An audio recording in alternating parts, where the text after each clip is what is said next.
Hi everyone, welcome back to Chronicles of Crimson Hound. I am Bruno, the player of the game, and today's guest game master is John, who runs the podcast known as Tale of the Manticore. Hi John, how you doing? Hey, Bruno. Thanks for having me on the show. Well, it's a pleasure. I started to listen to the podcast mainly when I'm doing chores in the house. Really been enjoying it, and I thought you were an obvious choice to invite for a show. And real quick, what can you tell us about Tale of the Manticore? I guess the elevator pitch for the show is that it's a semi-actual play, so it's a very edited and narrated version of a game that happens, and it's also a solo play, which makes it a little bit different. So I'm the DM and I'm all the characters, and the other thing that people might want to know is that it's like a basic D&D, like classic nostalgic, kind of that Tolkien-esque vibe, but also like not comedy. So that kind of makes it a bit different from what you might find in the pod sphere right now. It's actually pretty dark, not for kids at all. Yeah. Yeah, I noticed, and just so you know, that's also why I was thinking, like, okay, I think this guy, even though this show, I kind of went with a weird choice of making it cyberpunk instead of medieval fantasy, but I was like, it's still supposed to be kind of like dark and horror. I was like, I think I'll invite this guy, and also because the nature of what you're doing, it's kind of like a bit out there. It's different from what other people are doing because role playing games are this thing that normally has a set structure, if you will. You have a game master, you have the players, and that's the campaign. And you went, I'm gonna like narrate this story I'm gonna create it, but the dice are gonna tell me how it goes down, and then I have to improvise what happens next. So you're both the game master and the players, and then you share your story with other people.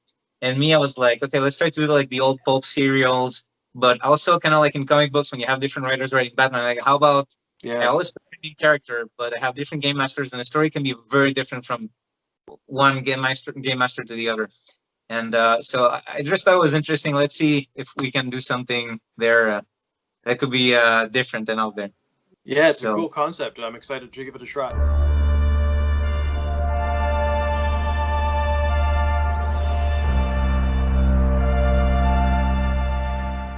So we're going to set the scene, and it starts with um, a phone call from not a friend really, but maybe an acquaintance of yours, a woman, an older woman named Tessia Graylin, and she calls you and asks you to visit her bookshop as soon as you can. She says it's a little bit urgent, and you know where this bookshop is, so you can just say that you go there if you want.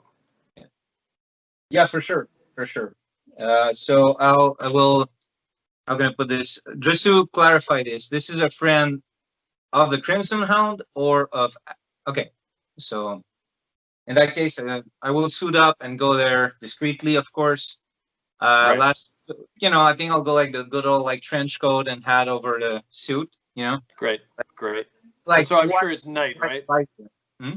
I'm sure it's night. I'm sure you only operate at night, pretty much, right? Unless you have to. Yeah, yeah. I think we'll go that way. Yeah. Okay, so we'll say that her bookstore is closed for it's closed for the evening, and it's nighttime, and she meets you at the door and lets you in and thanks you for coming. And she's quite old. She's 75 years old, maybe 80 years old, long white hair, wrinkles, and she asks you to come inside, and she wants to show you something. And so she takes you to a table and offers you something to drink. I don't know. Does a character like you drink something?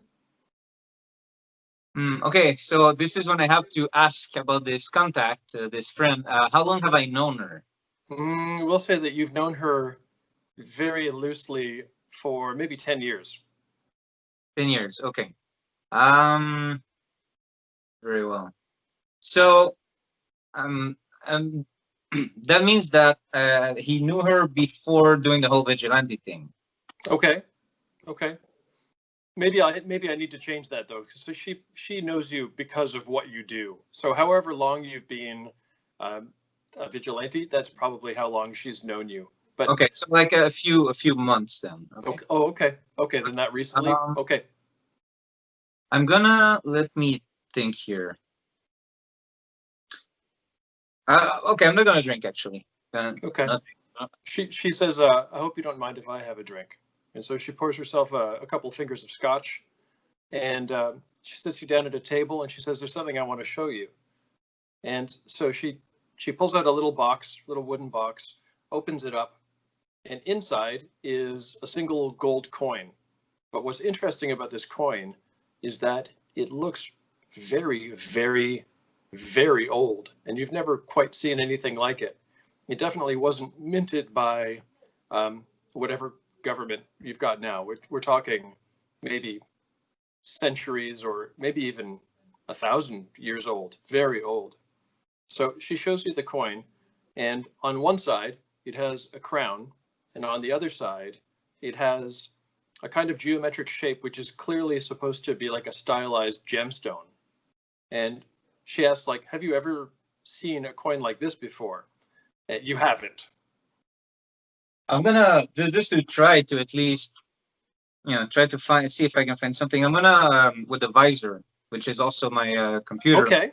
I'm gonna try to do a search. Of course, when I say I use the visor, I'm not saying like give me free answers. I still have to do the search, right? The same way when we use Google, we try to find the answer. Okay. Let's see if I. Do you think? Let me know if that could apply. Do you think my supernatural? Yeah. Let's do it. Yeah. Okay, very well.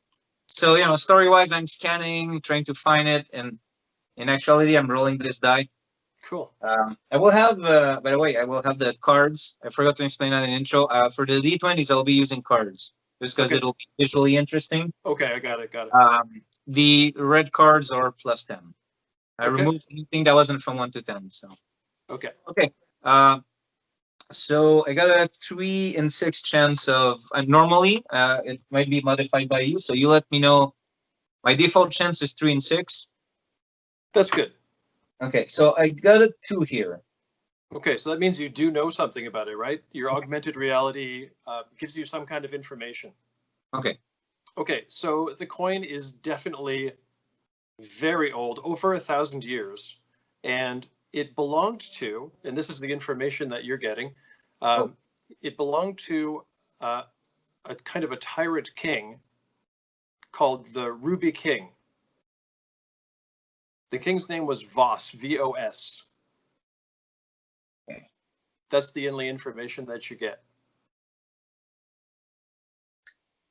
So I don't say anything for now. I just say interesting, but I don't reveal that I have information on this for now. Although I imagine if I managed to find something this way, she probably would have too. But I'm gonna keep the information to myself for now. I'm gonna wait and see what she tells me.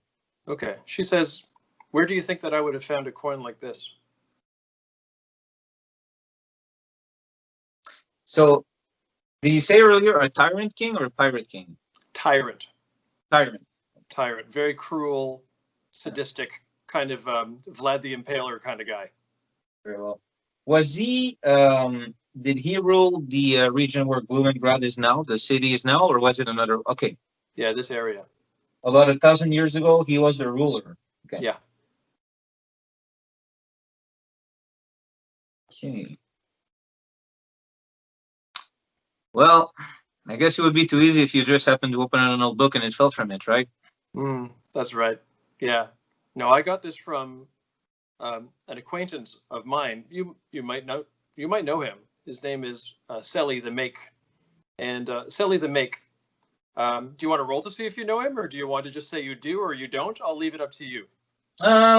He's like a local low-life criminal. Would you be aware of these guys? If the Crimson Hound had been operating for longer, I think as a default he would. But because it's been like maybe like 1 to 3 months, I think it would make more sense for me to let's see. Up to you how you want to handle this. Okay, we'll say that you've never heard of him. Okay, very well. Okay, so she said, "Okay, I can see by your eyes you've never heard of this guy." Well, Selly is a fence, and he sold this coin to me at a very good price, but, well, that doesn't matter. The interesting thing is what it means that this coin has surfaced. So nobody's seen a coin like this. Well, for a very long time, not in my lifetime. And if this coin is now entering the market, between antiquity dealers or looters or treasure hounds, whatever, it must mean that the treasure where it came from has been discovered. And this is a kind of a long lost treasure. So in short, the existence of this coin kind of back in the market, it means that the tomb of this king has been found and it's been looted. So she says that this king was rumored to have several kind of famous, very valuable treasures. And so when she found this coin, she started to ask questions to see if the other treasures had also been discovered. She says that there is a talisman and a sword and his crown. And if the coin was found, that means that probably his burial mound was found. And if the burial mound was found, that might mean all of these treasures have now been looted and are being sold somewhere. And she wants to find them because she's not just a book dealer, but she also deals in antiquities. Okay, so far so good? Yeah. What I'll do with the visor, it'll probably have this screen that I can sort of like change the settings. So if I'm talking to a friend or something, it'll like normally it'll have like this image of a domino mask with like the white eyes. Yeah. Then when I'm talking to her, like it'll remove at least the white so she can see my eyes. So just this little detail as a side note. Okay. Yeah, and I'm gonna ask her like, are any of these objects dangerous? Because I'm basically wondering, are we just talking historical artifacts, or is there something supernatural here? Well, it's hard to say. Definitely the rumor is that there is something supernatural. It's said that this king had a sage that worked alongside him and would do his bidding, and that this sage had connection to demonic powers and the underworld. But it's hard to say what's rumor and what's true. It is possible that these artifacts are more than just of historical value. They might have additional powers as well.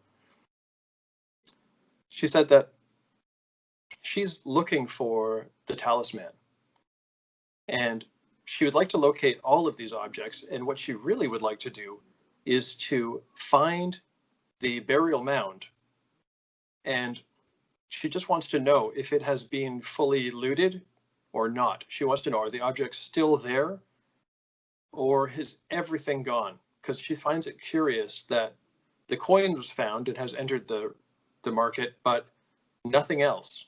And so she's worried that these items could be looted and now in the wrong hands, or they could just be sitting there waiting to be found.